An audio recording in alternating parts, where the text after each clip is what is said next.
bless you, sir. You saved my life. Hey guys, it's Peter's Adventures time. Today, watch Peter, the silly and naughty kid, do 10 good deeds in his own hilarious and crazy style.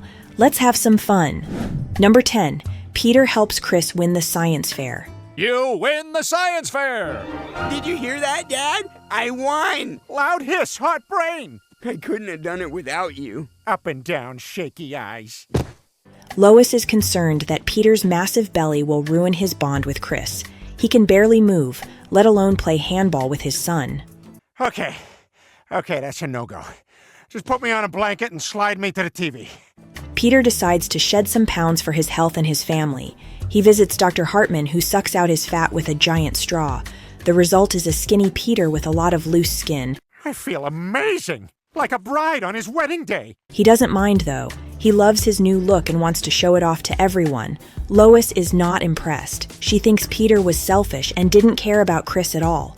She makes him wake up and help Chris with his science fair project. I got so caught up in my new body that I forgot who I did this for. But I'm here now, and I want to make it up to you. Peter has a brilliant idea. He uses his flappy skin as a kite and flies in the air. It's a miracle, until he gets hit by a bolt of lightning and fries his skin. Never seen Quahog from this high before. A lot of cars parked in backyards. What a dump.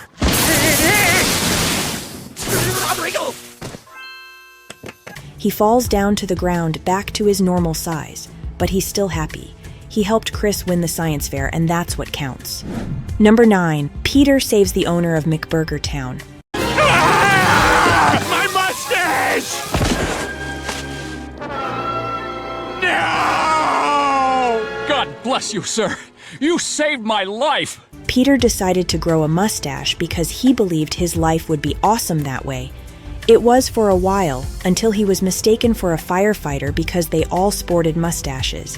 Okay, you just want me to spray the water at the fire and try to put it out? He knows everything about what we do. Of course he does. Look at that giant horse vagina. He jumped in when a fire broke out at a local fast food joint called McBurger Town. Peter saved the owner's life, but lost his mustache in the process.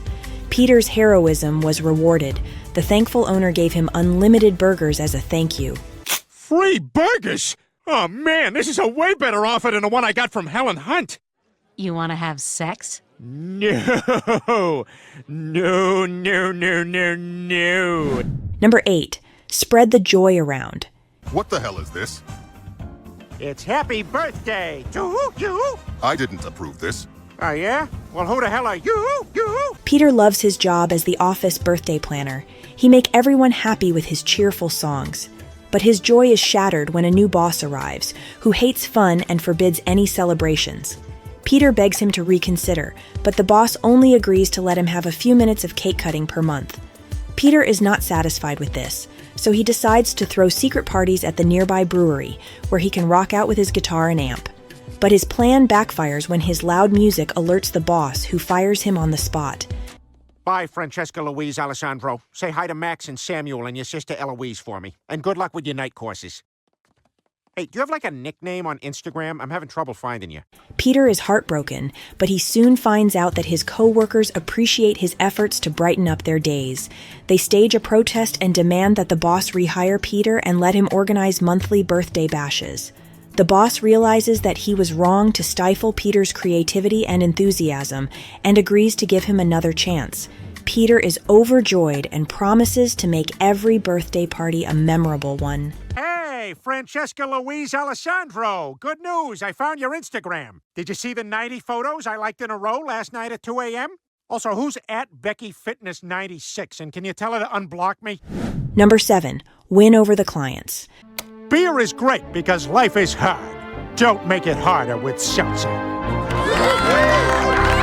Peter is a terrible employee, so his boss Preston drags him to Atlantic City to meet their distributor. There, Preston gives him a work schedule that leaves no room for fun. I better shower because I have no idea how soon or late that is. Hey! What the hell? Sorry, I forgot. Why are you at half-mast? I'm 45, Joe. That's full mast. Peter is not happy, so he sneaks out to drink beer with his buddies. He gets caught by his boss, who is furious. Peter tries to make him taste their company's beer, but he spits it out. He thinks it's awful, so he decides to make Peter do the presentation to the distributor instead of him. After a wild night with his friends, Preston disappears without a trace. Preston's missing. We gotta find him. That hooker in the bathroom was dead when I found her!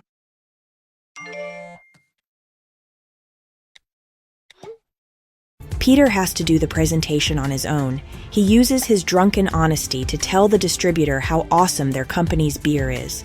Amazingly, it works. Beer is courage. The courage to moon people from a not-moving car.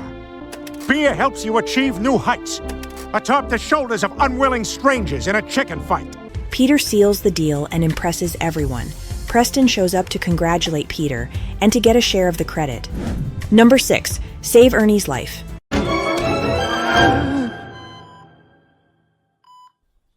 You saved me? Peter is the only one in the family who doesn't catch the nasty flu bug. The hospital is desperate for help, so they ask him to volunteer as a nurse. You did it! Great work. Don't thank me. Thank silly 90s songs. What do we got? Head injury. He got knocked down. We'll get him up again. I need 2 milligrams of chumba and 1 of wumba. He is shocked to see the giant chicken Ernie on one of the beds. He expects a brawl, but Ernie says he is dying and needs his care. Peter refuses to nurse his nemesis. I gotta go. You get 5 minutes to say goodbye to your father. Sup, Ernie? Holy moly, that's a huge cock. Lois tells him that he actually needs the chicken in his life. She says that fighting Ernie gives him a thrill and a challenge. After days of thinking, Oh my God, Lois was right. I have to help him. Ah, I pushed too far. he decides to save Ernie at the last minute. He runs in and punches him in the chest, restarting his heart. Then he takes the chicken home as a pet. Good. Number 5. Peter saves the day on the yacht. The bomb will activate the moment the floor stops vibrating. Did you hear that? Twerk! Twerk like you're Miley Cyrus trying to prove something to your dad! Peter and his friends are forced to join the Coast Guard in the Sunshine State during spring break. Quagmire joins them to whip them into shape, but he can't handle their stupidity and quits. Joe, I order you to just let the binoculars fall right out of your hands, but you don't even notice because of how foxy the woman is. All right, yeah, I can see that we got the right skill set for this assignment. Okay, guys, knock it off. After he leaves, they overhear some crazy college kids planning something wicked. The boys sneak on board and try to stop the bad guys, but they get their butts kicked until Quagmire shows up with a huge cannon. They are mocked by one of the nuts who says they'll never find the bomb in the foam party. Bomb? Yep, right here on the boat. Soon you will all do the foamy dance of death. We are, and many people will die. He just says that one thing. Peter courageously dives into the foam and tells everyone to keep shaking in search of the bomb. He finds the bomb and defuses it with Quagmire's help. Number 4. Fix the daddy issues. Why don't you stay with us and I can help you win your son back? Oh, that sounds swell. Mind if I shoot my pistol in the air to celebrate? Lois forces Peter to join a scavenger hunt with his buddies for Father's Day. They end up at Wild West's ranch, where Peter gets a sheep as his prize. You are now the proud sponsor of a rescue sheep on the ranch. Oh, no. Happy Father's Day. Where are we going to dinner? Bah, fresh? Wild West is waiting for his dad to show up for a duel, but Peter interrupts him with his blabbering. His dad shoots him in the arm, which is apparently a cowboy way of saying, I love you. Wild West doesn't buy it and argues with his dad. Just leave.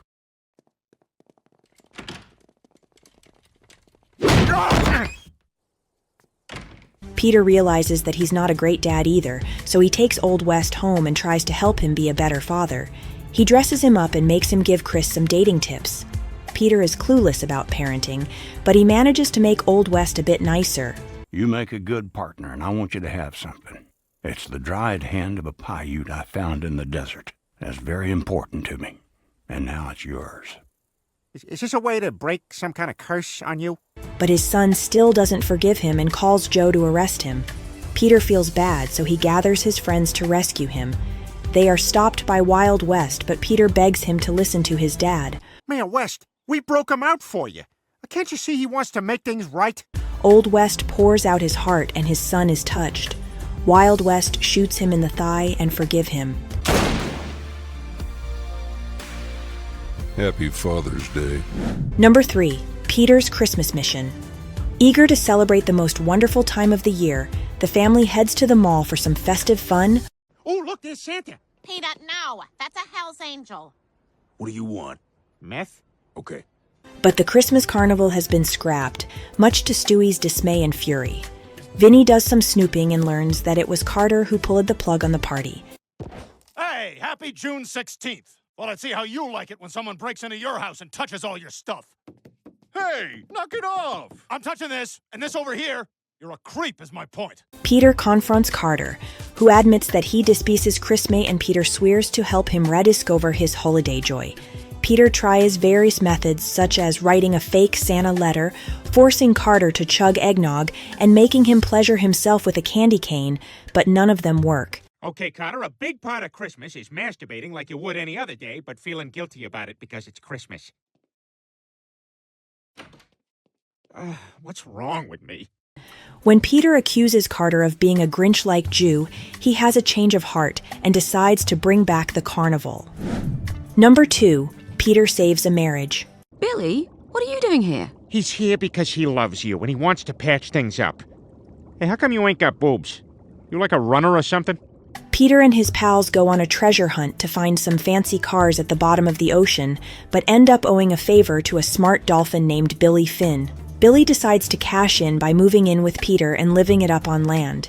Peter likes Billy's jokes and tricks at first, but soon finds out that having a dolphin as a roommate is a pain in the ass. Have you actually got a penis? Yes. Where? Where is it? Where is it? It's in there. Are you sure? So it's like Mr. Snuffleupagus, is it? Oh, to hell with this. Peter wants to dump Billy, but then he learns that Billy is actually sad because he misses his ex-wife. Peter feels bad for Billy and decides to help him get back with his old love. He takes Billy to the sea and tries to play matchmaker for the dolphin couple. And it works. Look, just give him another chance. And if you won't do it for me, do it for Fish Jesus. Do you have Fish Jesus? Of course. He was nailed to a board and hung in a man's study as a novelty to sing funny songs. Peter succeeds in reuniting Billy and his ex. Billy thanks Peter for his help and swims away. Oh, look at that. That's nice. Oh, cool. They're already using my garbage. Number 1. Help Carter recover. Got your style, but brother, you're never fully dressed without a smile. Yes, the penis one. Carter's hip went kaput, and his family told him to retire and take it easy. Carter said yes, but soon found out that being old was boring as hell.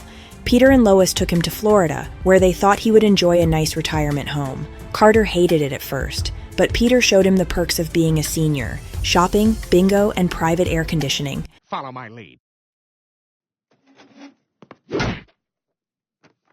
Bingo, bitches! Bingo. Carter loved it and decided to stay in Florida with his wife, Babs. 6 months later, Lois got a call from her mom. Carter was in a coma. The Griffins flew back to Florida and found Carter on the couch, drooling and snoring. Lois and Babs freaked out, but Peter had a plan. Don't worry, you guys. I think I might know how to fix this. But first, look, I turned him into Groucho Marx.